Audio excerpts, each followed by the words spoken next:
Oi, gente. Hoje nós vamos conversar sobre a matéria, reportagem do The Economist, que chamou Bolsonaro de a última ameaça à América Latina.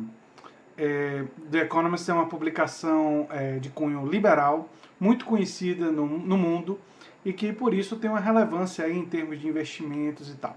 Se você chegou agora, o canal é a Nova Máquina do Tempo, eu sou André Teixeira Jacobina. Aqui a gente conversa principalmente sobre política, mas também ciência e filosofia. Eu tenho uma sessão de diálogos em que eu converso com especialistas e toda sexta-feira no Filosofia Popular eu falo sobre filmes e séries. Bem, eu li a matéria do The Economist, enfim, o que eu posso dizer para vocês sobre ela e sobre qual é a relevância desse tipo de matéria? Bem, o The Economist é provavelmente uma das revistas mais lidas do mundo, ela é super antiga, tem quase 200 anos. Ela é uma das revistas mais lidas do mundo, principalmente por investidores. Então, quando eles dizem que o Bolsonaro é uma ameaça como presidente, no fundo eles estão alertando para possíveis investidores que, se Bolsonaro for eleito, não invistam no Brasil. E isso é levado em conta por milhares, talvez milhões de investidores espalhados pelo mundo que assinam a revista.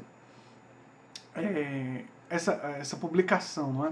Pois é, essa revista, ela, diferentemente do que alguns youtubers estão dizendo que é comunista ou alguma coisa assim, é uma revista claramente de direita e claramente favorável a enxugamento do Estado, a, por exemplo, ao teto de gastos, que eles citam no final da matéria como uma coisa positiva para aqueles que chegaram até o final, né? Não sei se todo mundo leu até o final, mas principalmente os críticos, parece que leram as primeiras linhas, viram que estava criticando o Bolsonaro, pessoal, só pode ser comunista, só pode ser de esquerda.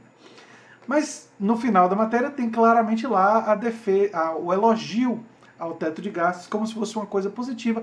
Também tem um elogio à proibição das contribuições das empresas aos partidos políticos, o que eu também considero uma coisa positiva, mas se esquece de dizer que a transformação para o fundo partidário favoreceu os grandes partidos e dificulta para os pequenos partidos, e que, como não houve uma proibição e uma limitação muito rígida em relação à autocontribuição e principalmente em relação à contribuição de pessoas físicas, a compra dos partidos políticos e dos políticos brasileiros continua acontecendo pelo CPF, ou seja, a gente saiu do CNPJ para comprar os partidos políticos, mas grandes executivos, milionários e os executivos das grandes empresas, eles se juntam, fazem um grupo ali, fazem contribuição em bloco como dentro do CPF, mas na prática o político sabe que é aquela empresa que está comprando o seu apoio,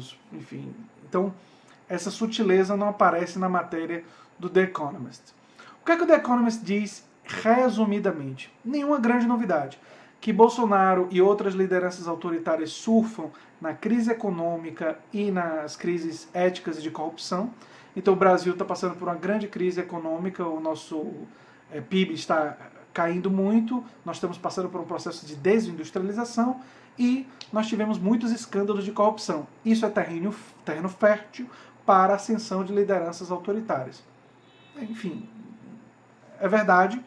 E eles fazem uma comparação com lideranças autoritárias como Donald Trump nos Estados Unidos, Maduro na Venezuela, indicando que elas podem ser de diferentes matrizes, mas elas têm em comum o autoritarismo, uma certa uma propensão para querer realizar abusos de autoridade e coisas desse tipo, e que, apesar de suas diversas diferenças, elas representam um possível fechamento da economia. Eles até citam que o Paulo Guedes está como consultor do Bolsonaro, que o Bolsonaro recentemente se converteu ao liberalismo, mas que é uma ameaça à democracia, mesmo que Bolsonaro não tenha condições de implantar uma ditadura, mas só o fato dele ser uma figura de tipo homem forte, autoritário e tal, que esse tipo de autoritarismo representa uma grande ameaça para o país, que é o país mais poderoso, o maior país da América Latina. Por isso que eles colocam como ameaça a América Latina,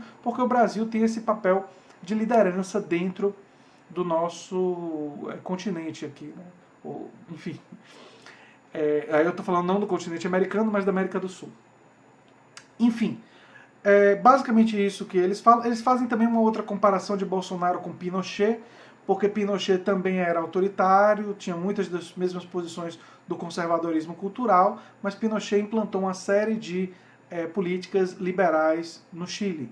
Então teria aí uma certa semelhança entre os dois. A matéria diz isso, de resto não tem nenhuma grande novidade. E é interessante que uma publicação claramente de direita esteja alertando para esses riscos. Eu acho que isso se deve, em parte, ao fato de que, quando você aplica o receituário ultraliberal irrestrito em um país como Brasil, você tende a levar uma quebra, como aconteceu, aliás, na Argentina com o Macri, porque você reduz muito a capacidade de investimento. Países como os nossos não têm tanto investimento privado represado, preso por regulações e tudo mais. Não é o caso. Então, quando você abre e desregulamenta totalmente, o que você cria é uma microbolha que amplia o investimento nos primeiros 6 meses, um ano, e depois o país quebra. Principalmente porque ele não consegue arrecadar como previa, né? E aí o corte de gastos desaquece a economia. A economia precisa de investimento público e privado para se manter aquecida. Basicamente o que acontece com a contenção de gastos é uma diminuição dramática do consumo, e a diminuição do consumo faz a economia parar de girar, e a economia que para de girar quebra. Então, me parece que o The Economist, embora apoie, digamos assim, parte ou boa parte da agenda liberal do Paulo Guedes, eles consideram que autoritarismo, que essa coisa extremamente autoritária e conservadora do Bolsonaro representa, sim, uma ameaça para a América Latina e que não é bom terreno para negócios. Aliás, eles recomendaram há não muito tempo atrás que os investidores pulassem fora da Argentina, e um governo eminentemente liberal. E aí as pessoas ficam, mas o The Economist não é liberal, o Macri não é liberal, ele não deveria estar falando para investir. Eu brinco sempre que é liberalismo até a segunda página. Porque uma página como The Economist, ele tem muita responsabilidade, não apenas com a ideologia, mas com os investidores. Se o The Economist disser para os investidores investirem em um país e esse país quebrar ou estiver quebrando e esses investidores perderem o dinheiro, o que acontece com o The Economist é que esses investidores deixam de assinar a revista, deixam de comprar anúncios na revista, quer dizer, a revista perde muito dinheiro.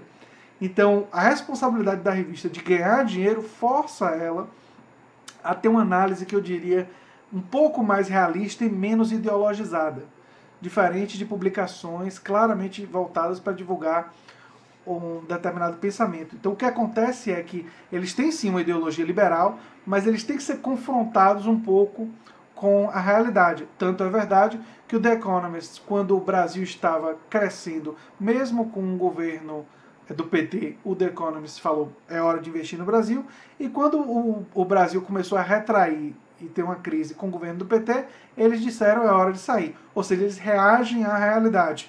Eles não se deixam, não tem uma atitude meio Alan Greenspan, porque o Alan Greenspan foi apresentado com evidências de que a política que ele estava desenvolvendo desde os anos 90 não era uma política que estava dando certo e iria levar problemas e tal. A Elizabeth Warren lá nos Estados Unidos apresentou os dados e o Alan Greenspan, não, é questão ideológica, mercados eficientes, vai funcionar, não importa as evidências. E, enfim, o Alan Greenspan segurou isso daí até o final e deu no que deu. Deu na crise de 2007, 2008. Né? Ou seja, desde os anos 90 até agora, essa agenda de desregulamentação, e os avisos não fizeram ele modificar. Basicamente é isso, acho que não tem muito mais a dizer. Tem trechos talvez duros, que eu sugeriria que vocês fossem lá dar uma lida, mas basicamente ele está acusando ali, ou identificando características que a gente conhece do Bolsonaro, o discurso religioso, o discurso autoritário. Eles comentam o fato de que Bolsonaro citou um torturador quando foi dar o voto dele do impeachment, e aí eles fazem uma brincadeira, vou citar só esse aspecto do artigo de crítica que eu acho que é mais interessante, que eles citam assim: no Brasil tem uma ideologia do rouba mais faz, que é, se o político tem uma certa dose de eficácia, mas é corrupto, essa corrupção tende a ser perdoada por parte da população com essa ideologia. E se a gente fosse aplicar, isso é o The Economist falando, não sou eu, e se a gente fosse aplicar isso para o Bolsonaro, seria ele tortura mais faz. Ou seja, ele defende coisas como tortura, torturadores, a ditadura militar, um regime que teve censura e tudo mais, mas ele vai resolver as coisas. E essa seria a ideologia que estaria permeando o crescimento dele no apoio em boa parte da população. Fora um voto antipolítico, anti-política, estrutura partidária, um voto contra, enfim, a corrupção, que é muito identificada com outros partidos, embora o Bolsonaro tenha ficado em partidos altamente corruptos, como o PP, que recebeu propina da JBS e outras coisas. Ele próprio tivesse uma funcionária fantasma, que é a Val, né, que ele usava dinheiro público para pagar serviços particulares, uma coisa completamente irregular, e que o Comitê de Ética da Câmara possivelmente pode investigar, o Ministério Público parece que vai fazer uma investigação sobre isso. Então, ele não é essa coisa toda nesse tema, mas a percepção é muitas vezes mais importante do que a realidade, e é parte da reflexão que o The Economist diz em relação à população com relação a Bolsonaro. Ou seja, boa parte da população identifica ele como esse cruzador contra a corrupção, esse, enfim, herói no cavalo, enfim, o Messias, o mito, e por isso estariam dando apoio a ele, e representaria um flerte do Brasil com o autoritarismo, e o flerte com o autoritarismo torna o ambiente perigoso, inseguro